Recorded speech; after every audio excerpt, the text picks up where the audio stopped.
চালিয়েছেন সাব্বির রহমান, এক্সট্রা কাভারের উপর দিয়ে 6 হবে হবে হবে হবেই।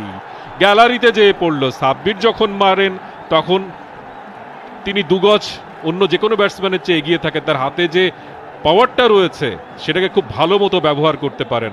এবং 6 তার বোধহয়, তার কাছ থেকে বোধহয় টুর্নামেন্টে 13 নম্বর 6, সর্বোচ্চ যে ছক্কা হিটার যারা, 6 হিটার যারা, তাদের মধ্যে কিন্তু তার নাম রয়েছে।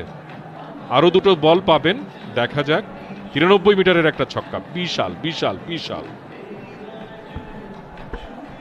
মাত্র 2টো বল বাকি রয়েছে। ঢাকা ক্যাপিটালস ডাগ আউট, তারা বসে থাকতে পারছেন না।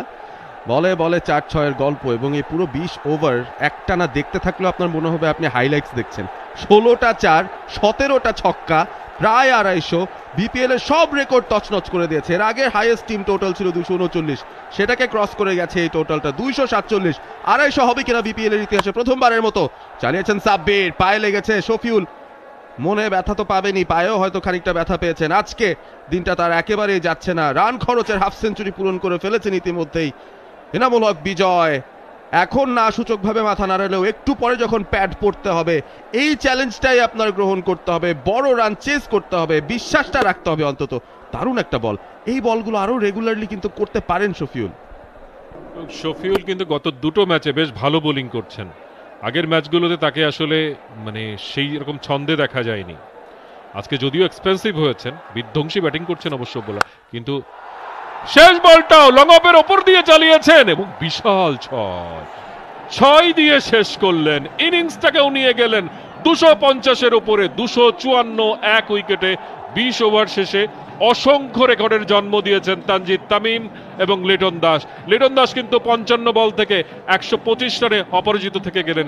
শেষ যে 5টা ওভার, সেখান থেকে 76 রান এসেছে, একটি মাত্র উইকেটের পতন ঘটেছেন। এবং দিন শেষে দিনের সেরা বোলার শফিউল, যদিও তিনি 4 ওভারে 62 রান খরচ করেছেন। Massive massive massive. Liton Das ফিরবেন 125, not out. Sabbir Rahman 7 run করেছেন। তানজিদ তামিম সেঞ্চুরি পেয়েছেন। যুগল সেঞ্চুরি ওপেনিং পার্টনারশিপে বিপিএল এর ইতিহাসে প্রথম। টি20-র ইতিহাসে অনেকগুলো রেকর্ড অবশ্যই ভাঙবেন তিনি, ছবি তুলবেন না কেন। আজকে দিনটা ছিল লিটন তানজিদের, এবং আজকের দিনটা ছিল ঢাকা ক্যাপিটালসের। অন্তত এই ইনিংসে সিলেটের উইকেট, রান প্রচুর হয় এখানে, এতগুলো রান সেটা চেস কিভাবে করবে দুর্বার রাজশাহী, সেটা কিন্তু দেখার একটা ব্যাপার থাকবে অবশ্যই। বলটাকে আকাশে উঠতে বহুবার দেখেছেন আজকে এনামুল হক বিজয়, আর খুব বেশিক্ষণ উপরে তাকাতে চাইছেন না। হেঁটে রওনা দিয়েছেন ডাগ আউটের দিকে, এবং ক্যাপ্টেন থিসারা পেরেরা নিজেই সেঞ্চুরি করেছিলেন একটা ম্যাচে, তাও দলকে জেতাতে পারেননি। আজকে তার 2 ওপেনার কাজের কাজ করে দিয়েছেন, 2টো সেঞ্চুরি। বাংলাদেশ প্রিমিয়ার লিগ 2025, 7টি দলের জমজমাট লড়াইয়ের মাধ্যমে পুরো দেশ। দেখতে চোখ রাখুন টি স্পোর্টস নেটওয়ার্কে।